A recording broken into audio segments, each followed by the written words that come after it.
Hello दोस्तों, welcome to arts वाला। स्वागत है आप सभी का आज के इस नए वीडियो में।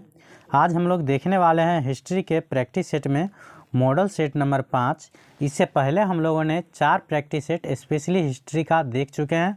अगर आप लोग वो वीडियो नहीं देखे हैं तो मॉडल सेट नाम से प्लेलिस्ट बना हुआ है चैनल पे, वहाँ पे जाके आप लोग प्रत्येक मॉडल सेट वाइज देख सकते हैं। काफ़ी अच्छे से एक्सप्लेन करके बताया गया है। तो चलिए हम शुरू करते हैं। यह प्रैक्टिस सेट नंबर 5 है।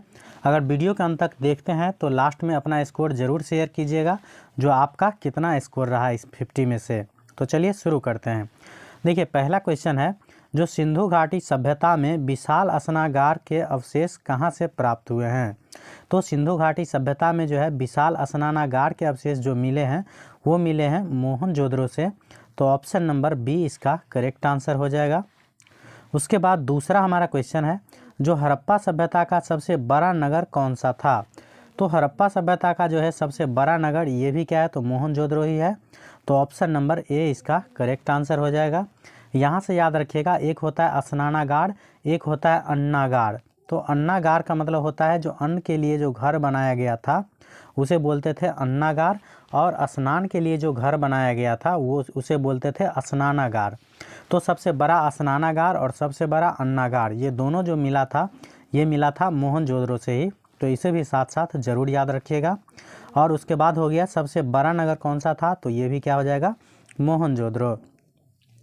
उसके बाद नेक्स्ट हमारा तीसरा क्वेश्चन है, जो प्रयाग प्रशस्ति की रचना किसने की? प्रयाग का मतलब होता है इलाहाबाद, प्रशस्ति का मतलब हो गया अभिलेख। तो कभी कभी इसका दूसरा लैंग्वेज दिया रहता है, जो इलाहाबाद का अभिलेख किसकी रचना है? तो प्रयाग प्रशस्ति की रचना जो है ये है हरिसेन की। तो ऑप्शन नंबर सी इसका करेक्ट आंसर हो जाएगा। याद रखिएगा, प्रयाग जो है इलाहाबाद का प्राचीन नाम था। अभी वर्तमान में भी क्या कर दिया गया है, तो प्रयागराज ही कर दिया गया है।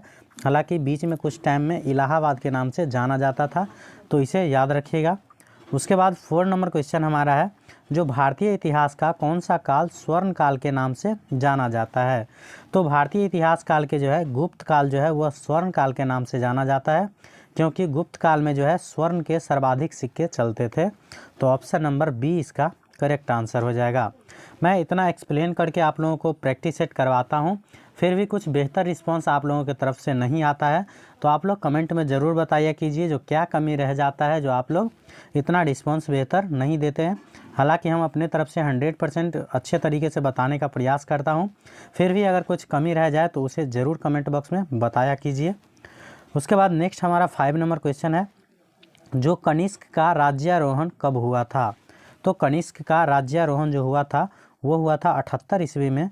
तो ऑप्शन नंबर बी इसका करेक्ट आंसर हो जाएगा। उसके बाद नेक्स्ट हमारा है 6 नंबर क्वेश्चन, जो महाभारत का युद्ध कितने दिनों तक चला था? तो महाभारत का युद्ध जो है कुरुक्षेत्र में चला था 18 दिनों तक। तो ऑप्शन नंबर डी इसका करेक्ट आंसर हो जाएगा। अगर पूछा जाए महाभारत का युद्ध कहाँ हुआ था तो याद रखिएगा कुरुक्षेत्र में। उसके बाद 7 नंबर है, जो त्रिपिटक साहित्य संबंधित है, किस धर्म से संबंधित है? तो ये हो जाएंगे बौद्ध धर्म से। तो ऑप्शन नंबर बी इसका करेक्ट आंसर हो जाएगा। याद रखिएगा, त्रिपिटक का मतलब होता है 3 पिटक। तो बौद्ध धर्म में जो है 3 पिटक कौन कौन थे?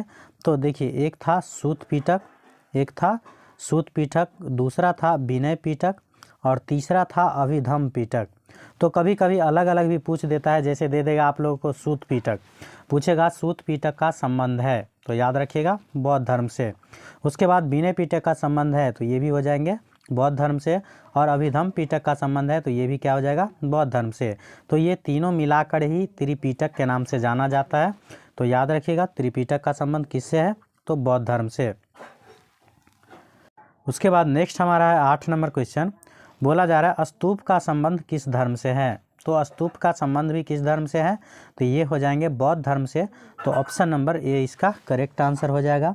महात्मा बुद्ध का जब महापरिनिर्वाण प्राप्त हुआ तो उसके अवशेष को जो है 8 भागों में बांटकर और प्रत्येक स्थान पर क्या किया गया, एक स्तूप का निर्माण करवाया गया था। तो इसलिए स्तूप का संबंध जो है वह बौद्ध धर्म से है। स्तूप का मतलब समझ सकते हैं, अपने भाषा में समझिएगा तो साड़ा जिसे बोलते हैं, मरने के उपरांत जो उसके समाधि स्थल पर जो बनाया जाता है मंदिर टाइप का, उसे ही हम लोग बोलते हैं मतलब साड़ा। और इनके भाषा में समझेंगे बौद्ध के भाषा में तो ये हो गया, क्या बोलते हैं इसको, स्तूप। उसके बाद 9 नंबर क्वेश्चन हमारा है, जो महावीर ने पार्श्वनाथ के सिद्धांत में नया सिद्धांत क्या जोड़ा था।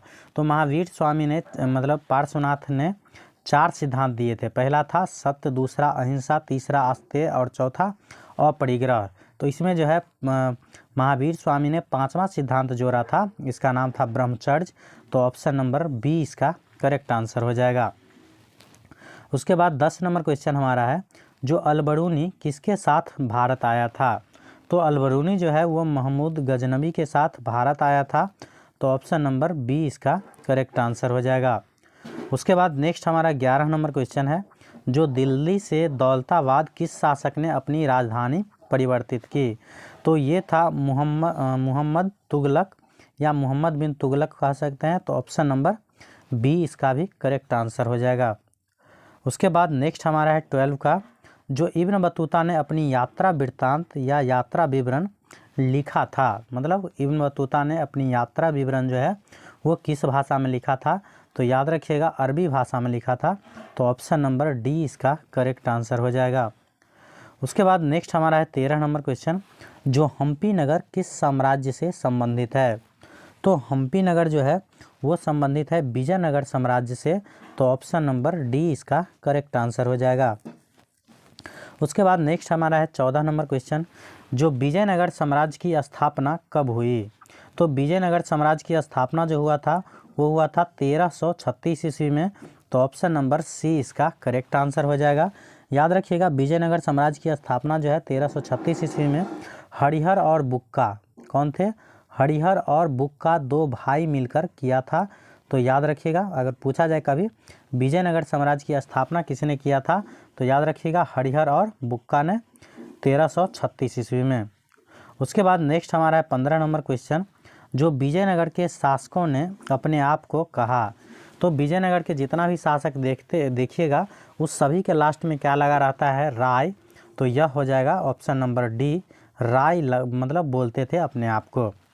उसके बाद नेक्स्ट जो हमारा है 16 नंबर क्वेश्चन, जो आइन ए अकबरी कितने भागों में विभक्त है। तो आइन ए अकबरी जो अबुल फजल के द्वारा लिखा गया था, अकबरकालीन एक प्रकार से गजेटियर कहा जाता है इसे, तो वह 5 भागों में विभाजित है। तो ऑप्शन नंबर डी इसका करेक्ट आंसर हो जाएगा।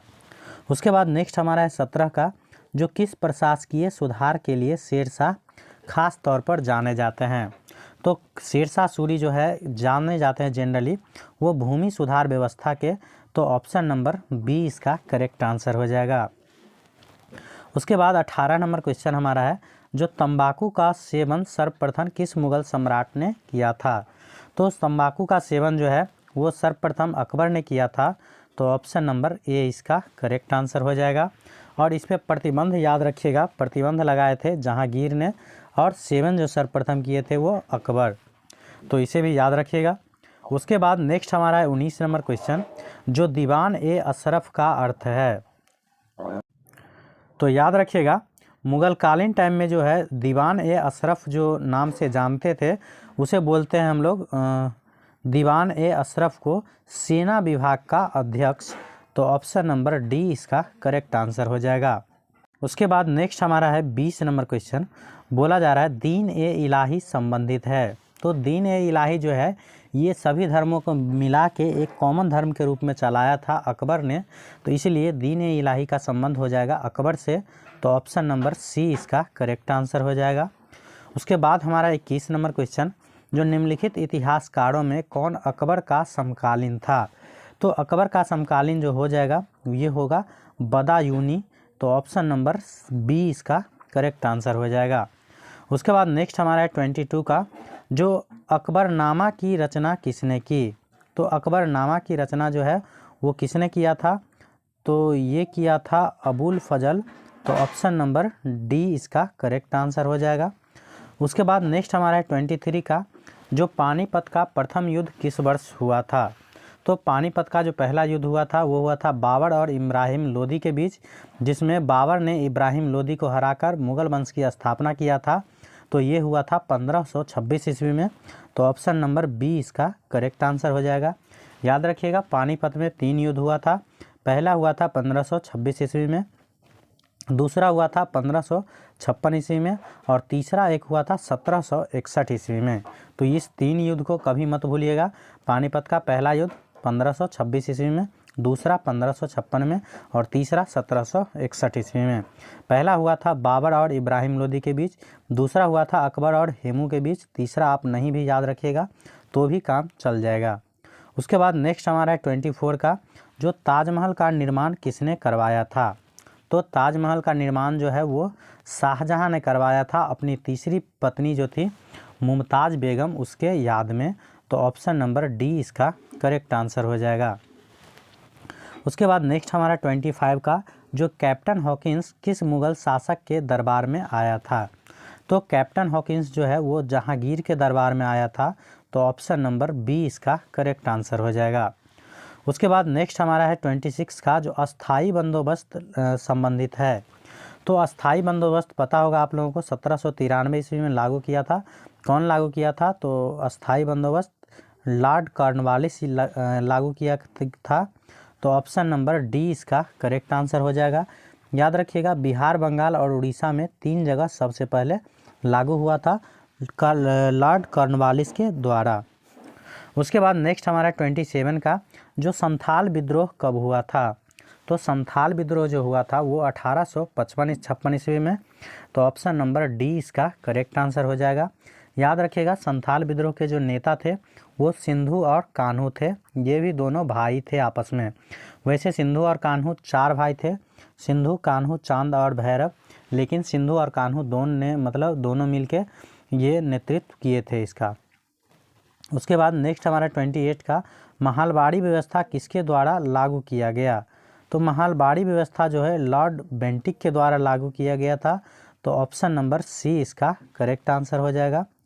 वैसे इसका डॉट हो रहा है हमको, अगर बताइएगा नेक्स्ट कंफर्म होइएगा आप लोग तो। उसके बाद 29 का है, जो कॉर्नवालिस कोड कब बना था। तो ये जो बना था 1793 ईस्वी में। तो ऑप्शन नंबर बी इसका करेक्ट आंसर हो जाएगा। उसके बाद हमारा 30 का, जो पुर्तगालियों ने गोवा पर कब अधिकार किया। तो पुर्तगालियों ने जो गोवा पर अधिकार किया था ये किया था 1510 ईस्वी में। तो ऑप्शन नंबर बी इसका करेक्ट आंसर हो जाएगा। उसके बाद 31 का है, जो बंगाल विभाजन की घोषणा किस वर्ष हुई थी। तो बंगाल विभाजन की घोषणा जो हुआ था ये हुआ था 1905 ईस्वी में। तो ऑप्शन नंबर ए इसका करेक्ट आंसर हो जाएगा।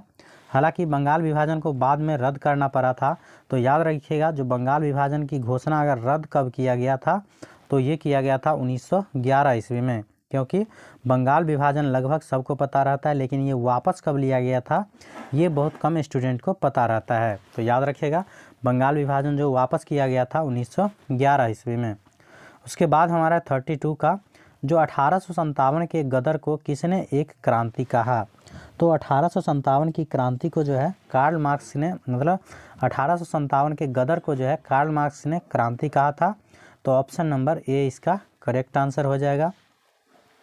उसके बाद 33 नंबर क्वेश्चन हमारा है, जो वास्को डी गामा कब भारत पहुंचा था। तो वास्को डी गामा जो है ये भारत की खोज किया था। ये 17 मई 1498 ईस्वी को भारत पहुंचा था। तो ऑप्शन नंबर ए इसका करेक्ट आंसर हो जाएगा। अगर पूछ लिया जाए कहाँ पहुंचा था तो याद रखिएगा, केरल के कालीकट बंदरगाह पर पहुंचा था, जहां जामोरिन नामक एक राजा ने इसको स्वागत किया था। तो इसे भी आप लोग ज़रूर याद रखिएगा, काफ़ी इंपॉर्टेंट क्वेश्चन है। उसके बाद हमारे 34 का, जो भारत में रेलवे की शुरुआत कब हुई थी। तो भारत में जो रेलवे की शुरुआत हुआ था वो हुआ था 16 मई 1853 ईस्वी को। तो ऑप्शन नंबर सी इसका करेक्ट आंसर हो जाएगा। याद रखिएगा, बम्बई से थाने के बीच चला था मात्र 34 किलोमीटर की दूरी पर पहला रेलवे 1853 ईस्वी में। तो उसके बाद 35 का है, जो भारतीय राष्ट्रीय कांग्रेस की स्थापना कब हुई। तो भारतीय राष्ट्रीय कांग्रेस की स्थापना जो हुआ था ये हुआ था 28 दिसंबर 1885 ईस्वी को। तो ऑप्शन नंबर सी इसका करेक्ट आंसर हो जाएगा। अगर पूछा जाए कहाँ हुआ था तो याद रखिएगा, बम्बई के गोकुलदास तेजपाल संस्कृत महाविद्यालय में। ये मैं कई बार रिपीट कर चुका हूँ। अगर आप लोग पिछला मॉडल सेट देखे होंगे तो आप लोग गौर कीजिएगा, जो भारतीय राष्ट्रीय कांग्रेस से क्वेश्चन जो है प्रत्येक सेट में लगभग रहता है। तो आप लोग ध्यानपूर्वक इसे याद जरूर कर लीजिएगा, क्योंकि आप लोगों के बोर्ड एग्जाम में भी ये क्वेश्चन ज़रूर देखने को मिलेगा। उसके बाद हमारा 36 का जो भारतीय राष्ट्रीय कांग्रेस के संस्थापक कौन थे। तो भारतीय राष्ट्रीय कांग्रेस के जो स्थापना किए थे ये किए थे A.O. ह्यूम ने, जिसका पूरा नाम है एलन ऑक्ट्रोवियन ह्यूम। तो ऑप्शन नंबर बी इसका करेक्ट आंसर हो जाएगा। उसके बाद हमारा 37 का जो सविनय अवज्ञा आंदोलन का आरंभ किसने किया। तो सविनय अवज्ञा आंदोलन का आरंभ जो है वो गांधी जी ने किया था 1930 ईस्वी में दांडी मार्च से। तो ऑप्शन नंबर ए इसका करेक्ट आंसर हो जाएगा। उसके बाद हमारा 38 का जो कैबिनेट मिशन योजना के अध्यक्ष कौन थे। तो कैबिनेट मिशन में कुल 3 सदस्य लगभग थे, उसके अध्यक्ष जो थे ये पैथिक लॉरेंस थे। तो ऑप्शन नंबर ए इसका करेक्ट आंसर हो जाएगा। उसके बाद हमारा 39 का जो भारतीय स्वतंत्रता अधिनियम कब बना। तो भारतीय स्वतंत्रता अधिनियम जो बना था ये बना था 18 जुलाई 1947 ईस्वी को। तो ऑप्शन नंबर बी इसका करेक्ट आंसर हो जाएगा। उसके बाद 40 का क्वेश्चन है जो भारतीय संविधान कब लागू किया गया। तो भारतीय संविधान जो पूर्ण रूप से लागू किया गया था ये किया गया था 26 जनवरी 1950 ईस्वी को। तो ऑप्शन नंबर सी इसका करेक्ट आंसर हो जाएगा। आप लोगों को एक क्वेश्चन पूछ रहे हैं हम, जो भारतीय संविधान को अंगीकार कब किया गया।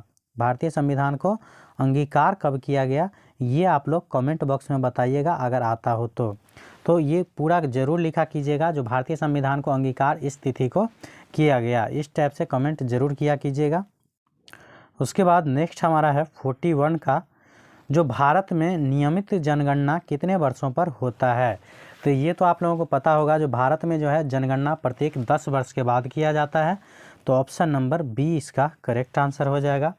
उसके बाद हमारा 42 का जो भारत में औपचारिक जनगणना कब से प्रारंभ हुआ था। तो भारत में जो है औपचारिक जनगणना जो प्रारंभ हुआ था 1872 ईस्वी से। तो ऑप्शन नंबर सी इसका करेक्ट आंसर हो जाएगा। अगर पूछा जाए नियमित रूप से कब से स्टार्ट हुआ था तो ये हुआ था 1881 ईस्वी से। तो इस दोनों में अंतर ज़रूर याद रखिएगा ताकि आगे आप लोगों को कोई कन्फ्यूज़न ना रहे। उसके बाद नेक्स्ट हमारा 43 का बोला जा रहा है अंग्रेज के काल में पहला स्टेशन बना था।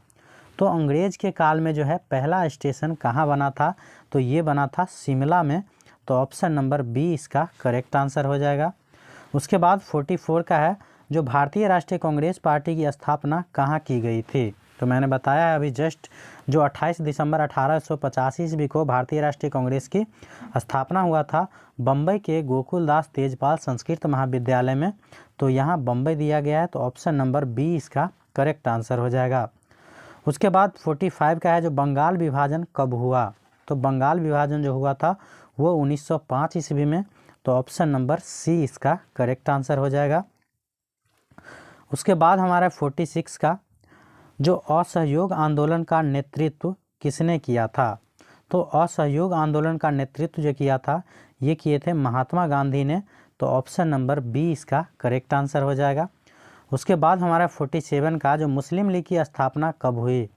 तो मुस्लिम लीग का स्थापना जो हुआ था ये लगभग 8 अक्टूबर 1906 ईस्वी को। तो ऑप्शन नंबर बी इसका करेक्ट आंसर हो जाएगा। उसके बाद हमारा 48 का जो इंग्लैंड में ईस्ट इंडिया कंपनी की स्थापना कब हुआ था।